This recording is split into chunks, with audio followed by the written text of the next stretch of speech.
Қалайсыздар гүлсер қауым, көңіл күйлеріңіз қалай? Бүгін 2025-тің декабрінің 5-і жұма күні тілеген дұға тілектеріңіздің бәрі орындалсын. Арман мақсаттарыңыз, тілек дұғаларыңыздың бәрі орындала берсін. Бізде бүгін далада күшті жаңбыр жауып тұр. Күз айында 3 ай күзде вообще жаңбыр, бір тамшы жаңбыр жаумады. Енді жауып бастап жатыр жаңбырды. Қуанып отырмыз.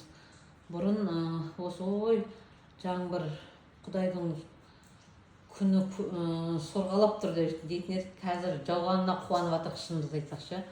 Шымкентте биыл жаңбыр өте аз болды. Міне бүгін сіздерге осы кіреберіс жерімде жылда негізі бугенвилия гүлін қойып қалдыратынмын. Биыл герань гүлдерін қалдырдым. Бугенвилиялардың бәрі қысқы баққа кірді. Ал енді гераньдарым қазір мені осындай әдемі гүлдермен, әдемі қанық жапырақтарымен қазір осындай қоңыр салқында көзімді қуантып жатыр. Қараңыздар, қандай сұлулық. Гераньның әр гүлдері әртүрлі. Мынау деген енді көзді қуантатындай әдемі. Осындай герань гүлдері негізі қоңыр салқында өздерін өте жақсы сезінеді. Қараңыздар, жапырақтары деген қандай сочный, әдемі болып тұр ғой енді. Мына жерде колиос гүлім, мына жерде орхидея симбидиум гүлінде осы жерге қалдырдым. Себебі осы мына жерде менде отопление жоқ, өте салқында тұрғызып біраз. Онан кейін қысқы баққа жылы жерге кіргеннен кейін бірден гүл жіберетін, стрелкасын жіберетін болады. Мына планбастар, енді герань гүлдерім қараңыздар. Қалай гүлдеп жатыр. Пышный болып, енді негізі бұл кезде қырқып кіргізіп қоятын жылдашке. Биыл енді бутондары өте көп әдемі болып тұрғаннан кейін қойшы деп қырықпадым. Гүлдермен өзімнің көздерімді қуантып, біразға дейін қуансыншы дедім. Себебі биыл бізде жаз өте қатты ыстық болды да. Герань гүлдерінің әдемілігін тамашалай алмадық. Күн қатты ыстық болған кезде герань гүлдері әбіржіп кетеді. Жаз бойы күзде де бізде жаңбыр, ешқандай жаңбыр болмады. Күз өте жаңбырсыз, әйтеуір білмеймін, гүлдерге өте қолайсыз болды биылғы 2025-тің жазышы. Енді міне күн салқындап, осы жерге қойған екен. Бұл жерде менде отопление жоқ, жарық бірақ жақсы түседі. Сондықтан қараңыздар, герань гүлдер қалай сезініп жатыр өздеріне. Өте әдемі сезініп, жайнап тұр ғой енді. Мынандай бутондағы гүлдерден қырқуға қимайсың, шынымды айтсаңшы. Сонымен қойшы деп биылдыққа гераньдарды қырқып, отроска жасамадым. Қараңыздар, не деген әдемі герань гүлдері. Жапырақтары деген осындай салқынды жақсы көреді ғой гераньдаршы. Орыстың российский каналдарда ояқтайын біз сияқты күн қатты ысымайды. Онан кейін көбісі олардың несінде герань гүлдерін өсіреді. Себебі олардың ауа райына өте қолайлы бұл герань гүлдерші. Өстіп жайнатып өсіреді ғой оларды.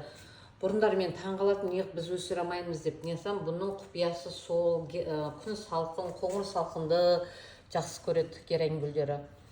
Қыс мезгілінде негізі бір демалтып алу керек. Енді біраз тағы да бір апта, 2 апта тұрса, менде уже қырқып отроскаға қоямын. Алдына жағын уже салқын бөлмеге кіргізіп, герань гүлдерімді демалтатын боламын. Мынау розалинда деген сорты.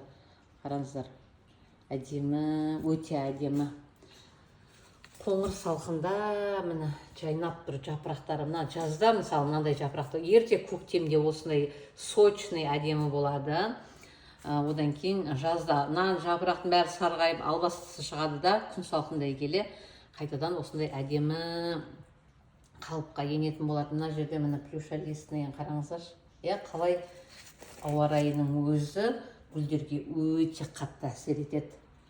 Міне осылай, мына жерде бугенвилия. Негізі жылда осы жерге гүлдеп тұрған, ағаш болып тұрған бугенвилияларымды қоятынмын. Биыл жоқ, өзгерттім. Герань гүлдерімен осы кіреберіс жерімді сәндеп қойдым. Мына бетінде де міне өңкей гераньдар. Мына жерде плюшалистный гераньдарды қараңыздаршы, қалай сочный болып. Айтып отырмын ғой, ауа райының өзі жарық жеткілікті болса, герань гүлдері деген сіздің көздеріңізді қуантып тұратын болады. Міне мынандай қараңыздаршы, қандай әдемі гүлі, өте әдемі розочкалар, аспалы түрі бұлардың барлығы, мына жерде тұрғанның барлығы. Міне әдемі болып тұр.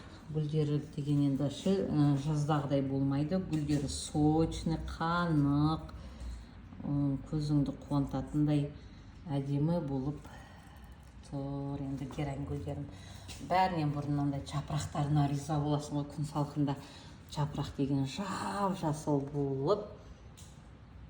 Енді айтып отырмын ғой, герань гүлдері керемет. Мына жерде енді камелия гүлі. Ол камелия гүлі де салқынды өте жақсы көреді. Жазда зорға сақтадым ғой. Бұл да ыстыққа шыдамайтын гүлдердің бірі. Енді бұл январь-февральда гүлдейді. Міне мына беттің барлығы герань. Менде міне мынандай түсі бар. Гераньның сорты өте көп. Міне жапырақтарын қараңыздаршы, қалай әдемі сочный болып көзімді қуантып жатыр. Осылай герань гүлдері деген енді сондай әдемі. Қалай өсірмейсің, мынандай гүлдерді өсіріңіздер. Әр кезде өзінің әдемілігін көретін боласыздар. Даланың барлығын қырқатын розалардың бәрі қырқылды, гүлдердің бәрі кіргізілді жылы тамға. Енді осы салқын жерімде осы герань гүлдерін бір 2 аптадай ұстасам, бұл қырқып атроскаға қоямын. Одан кейін түп жақтарын барлығын салқын времянкама кіргізетін боламын. Әзірге осылай менің көздерімді герань гүлдерім өстіп қуантып тұр ғой. Өте әдемі. Алып өсіріңіздер. Герань гүлінің күтімі туралы алдыңғы видеоларымда бар. Менде бұл герань гүлдердің барлығы кәдімгі ауланың топырағына көң араластырылып отырғызғанмында. Универсальный топырақ қоссаңыздар тіпті жақсы, топырақтарыңыз жұмсақтау болады. Себебі не үшін біз ауланың топырағына отырғызамыз? Біздің Шымкенттің жазы бар ғой, өте қатты ыстық. Орыстың келіншектері сияқты торфпен кәдімгі универсальный топыраққа, жеңіл топыраққа отырғызсақ, ол бір күнде құрғатып жібереді. Оған біздің ауа райға қолайсыз болады. Сондықтан біз ауланың топырағын міндетті түрде араластырамыз. Ол ауырлықты ұстап, гүлдердің тез құрғап кетуінен сақтайтын болады. Арнайы герань гүліне видео түсіріңіз, күтімі туралы, қалай енді атроскаға қоюын алдыңғы видеоларда көрсеттім. Удобренияны, ол для цветущих удобренияны 14 күнде бір беріледі. Ол ешқандай қатып қалған қағидасы жоқ. Главный бұл жерде герань гүлдеріне жарық өте жеткілікті болса, сізді осындай гүлдермен әдемі болып гүлдеп қуантып тұрады. Осылай гүл өсіріңіздер. Сіздерді де көздеріңізді осындай әдемі гүлдер қуантып, үйіңізді жайнатып, жайқалтып отыру баршаңызға нәсіп етсін. Келесі кездескенше сау болыңыздар.